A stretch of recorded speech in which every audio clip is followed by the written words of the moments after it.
What's up, fight fans? This is Kurt DeVille with Counterpunch Boxing News, and I have some new news concerning Eddie Hearn.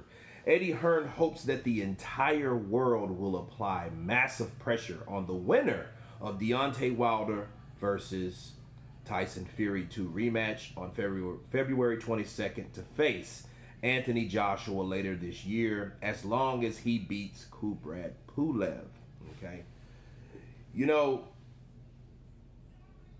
I think at this point that Hearn doesn't want to wait on Joshua fighting the winner out of Wilder Fury fights until 2021 for some reason. From Hearn's perspective, it's better from Joshua to get the winner of the Wilder Fury rematch this year rather than wait. Wilder 42-0 and 41 is going to want to try and recapture his WBC heavyweight title later this year if he loses to Fury, which is 29-0 with 20 knockouts on February 22nd. It says Joshua gains a lot in facing Wilder versus 2 winner. Well, first of all, let me counterpunch. Eddie Hearn is just doing his job, okay? But I think Eddie Hearn wants the rematch, or wants the fighter or the winner of the rematch because of this reason. Whoever wins the rematch will become bigger than they are now. Okay? So if Deontay Wilder, with all the quote-unquote made-up legacy or the amplified things that people make, especially the fans of Wilder, okay, the things that he does, any little thing will be amplified. So if he beats Fury, that's going to be the greatest thing that the Wilder fans ever seen, because it's the greatest thing that Wilder ever done, essentially. So that will be a better fight. But the main thing is, the fighter who wins this fight will still be undefeated. Okay? So it will make more sense if that undefeated fighter takes on Anthony Joshua for the money, okay, and the straps, rather than fight again than both of these guys, because it could be 1-1. Let's say Deontay Wilder knocks out Fury. Then Deontay's still undefeated. He gets another knockout. He had unfinished business finished, okay, on Black History Month, right? He's going to have a lot of buzz swarming around the Bronze Bomber. He will, okay? So it will make more sense because he has more bargaining. And this is for the Wilder fans. If you are a Wilder fan, you would want him to fight Anthony Joshua besides another fight from Fury. So if he knocks out Fury, why would you want to see another Fury fight? You would want to see him, okay, you knocked out Fury, it's time to knock out Joshua now. Knock his ass out, right? I mean, those savage bona fide fans, those Boxing Ego, those Dante Boxing Nation, all those cats, right, that love Deontay, that rides with him right now, right? That's on that bandwagon. You would want to see a Joshua fight first, if you're a boxing fan.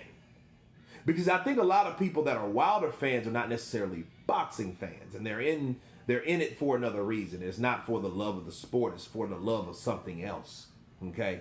And I'll get to that later. But anyway, I think it would be better.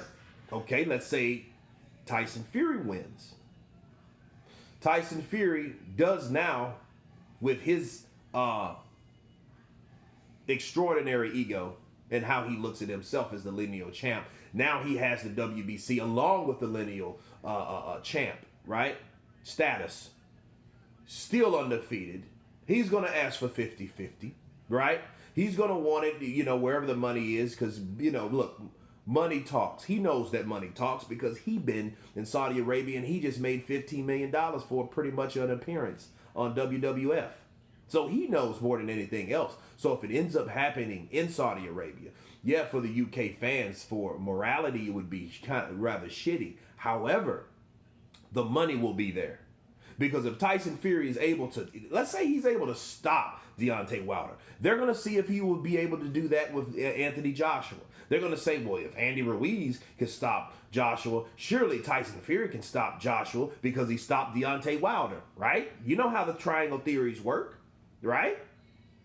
Because they said that same thing. The Wilder fans said the same thing about Wilder knocking out Ruiz and Ruiz beating Joshua. Oh, surely Deontay can knock out Anthony Joshua because Ruiz did it.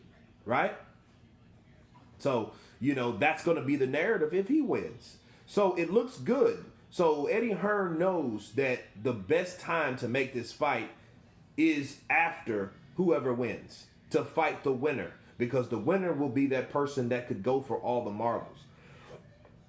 Why would you risk it fighting a person you've already fought? Now this time for the second time. Think about it. You've already fought this person to a draw. You beat this person, you sealed the deal. Be like Canelo and move on. Do what Canelo did. Once he got the win, I don't want to fight a third fight. Be like him. Be like El Cinnamon. Because if they keep on, well, okay, they're just fighting another fight. And I guarantee you, whoever wins, if they fight again, let's say they ignore the Eddie Hearn proposals and all this and the offers, and they ignore that, and they fight each other for the third time, you know what's going to happen? I'm going to tell you what's going to happen. That fight will do the worst numbers than any of the fights combined. Mark my words. Why? Because nobody will want to see a third fight between two people that already fought each other. Especially if Fury wins. Especially if Wilder wins, because a lot of people that thought Wilder won. A lot of people thought the count was was slow, sorry. The count was slow, and then he should have been knocked out. He was knocked out. Normally the referee stops the fight, and then if Deontay Wilder goes in there and boom, and yells bomb squad, and Tyson Fury don't get up, he don't beat the count, guess what? That means the people that thought he won the first time versus the people that know he won from a knockout on the second fight do not want to see a third fight.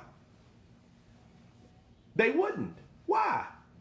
Same thing for Fury. If Fury goes in there and outboxes Deontay Wilder, right? Who would want to see a third fight? You guys are just spinning your wheels now. This becomes a segment of insanity at this point. Nobody wants to see that. That's why it'll do horrible. So what these guys need to do, leave their egos aside. I mean, everybody on all sides, on all three sides, leave the ego aside. Make the fight happen. Eddie Hearn, if those guys weren't worth 50-50, Eddie Hearn should have never spewed it out of his mouth. That's real. Because Anthony Joshua honestly feels it should be 30-70 because these guys are really not doing enough. But at what point do you say, you know what, screw it. I'll give this guy a piece of what I make just to prove a point. Just to seal my legacy, just to get the last piece of the Godhead, which is the WBC. Right? I mean, at what point do you say, you know what, screw it? I'll give him some of that. Canelo had to do it with Triple G. They tried to offer Triple G $15 million flat the first time. You guys forget that. You know what I mean? They tried to offer that amount, and then, Golovkin, hey, guys, I want percentage. I am a fighter. I am champion. That made more sense because, Golovkin did have the belts, but Canelo was the cash cow. They were the A side because they were the ones that were making the offers to the other side. The A side is the person that sells more tickets, the person that makes the offers, and it's up to the B side to accept what the A side offers them because they have the bigger piece of the pie by default. That speaks for itself. Numbers speaks for itself. Deontay Wilder said it best. Tyson Fury actually said it best. Numbers don't lie. So, in this case, Eddie Hearn is trying to cut that off. Like Josh was saying, I'm trying to throw a curveball.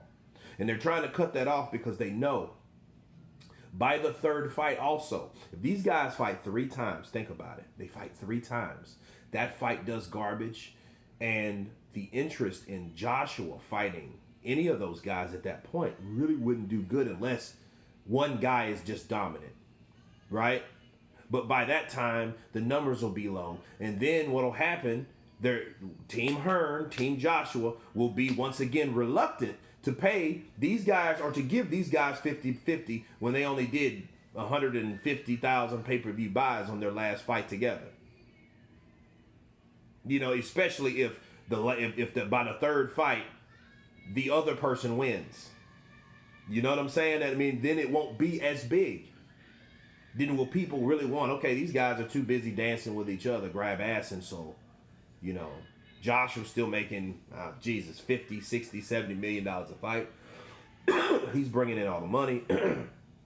Everyone's good over there. The only difference is they got a WBC belt over there that Tyson Fury and Deontay Wilder keep fighting over and over again for. Right? So that's what we will have. And then the fighter will be defeated.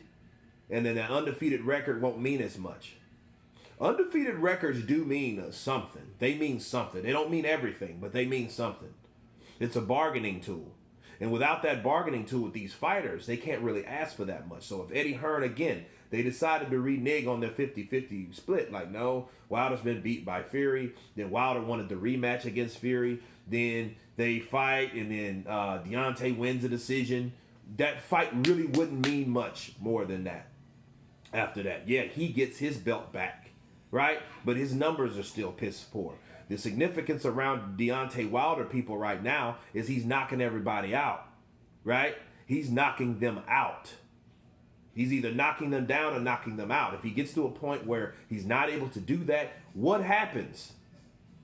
He loses credibility, because the first thing that people are going to say is Deontay Wilder, he's probably one of the hardest punchers in history. He's a David Tua. He's an Ernie Shavers. He's a George Foreman. He's one of those guys when it comes to punching power, but guess what? He lacks the skills to win. That doesn't mean everything, right? At the end of the day, when he rises in opposition, he has problems and he struggles when he does. That's going to be the narrative of Deontay Wilder if he loses, and then that fight won't be as much desired. Especially if Fury messes around and wins, because we don't know what's going to happen in this fight. Let's be real. We don't know in this rematch what's going to happen. We know that Deontay Wilder has the equalizing power. We know that. But what does that mean? Did he knock Tyson Fury out? No. Tyson Fury got up and he rallied the 2 times he was knocked down. So I can understand why there's an urgency for Eddie Hearn to want this fight after the winner. So it's like the winner takes all, okay? And then it would be a bigger fight than it would in 2021. It'll be built up too much till it'll fizz out, you know. And then even at that point, it'll be something like it won't be. People think it's going to be a Manny Pacquiao and Floyd Mayweather, right? It won't. It will be more like a Kell Brook and a Amir Khan, because it's been built up too much. You know, and people were like, well, we don't really want to see that. Deontay's got beat. He's lost his belt. Tyson Fury, you know, he wants to fight Joshua, and then they go and fight Joshua. You know what I mean? But we've already done the voting, because we'd rather see Wilder fight Joshua. That's why Joshua effed up, people. He messed up. He made a mistake, I feel, because he should have fought Anthony Joshua last year. He should have fought him in April.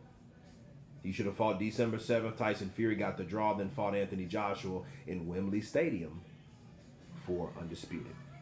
See, this is why, if you look back, then you can see what could have been done in situations than now. Now, okay, we don't know what they're going to do. Will they get a rematch? Will they get should I say a rubber match? Because they're already having a rematch. But anyway, I understand Eddie Hearn's frustrations, but counterpunching Eddie Hearn and Anthony Joshua. I know Eddie Hearn is pushing for this, but if I'm Anthony Joshua, I would be focused solely on Kubrat Pulev. Because Pulev is not like the man can't punch. Okay? He's only been beaten 1 time. Sounds familiar? Andy Ruiz. Only been beaten 1 time. People underestimate him. You think he's going to go in there and knock this guy out. He's the favorite. Sure, he's the favorite. He's the better boxer. Sure, he's the better boxer. But can he get hit? Sure, he can get hit. So he needs to worry about Kubrat Pulev, the mandatory, because if he loses, there is no rematch clause. There is none of that. It's a mandatory. So especially, this isn't an Andy Ruiz. This fight is more important. Why? Andy Ruiz was a voluntary. Kubrat Pulev is a mandatory. What that means is Kubrat Pulev wins. He doesn't have to give a rematch to anybody, and he calls the shots, bottom line. So Anthony Joshua needs to worry more about him instead of what possibly can happen in the future. Anyway, that's my counterpunch on that. You guys tell me what you think about Eddie Hearn's urgency to apply pressure. Of course, please subscribe. And you guys been counterpunching. Peace.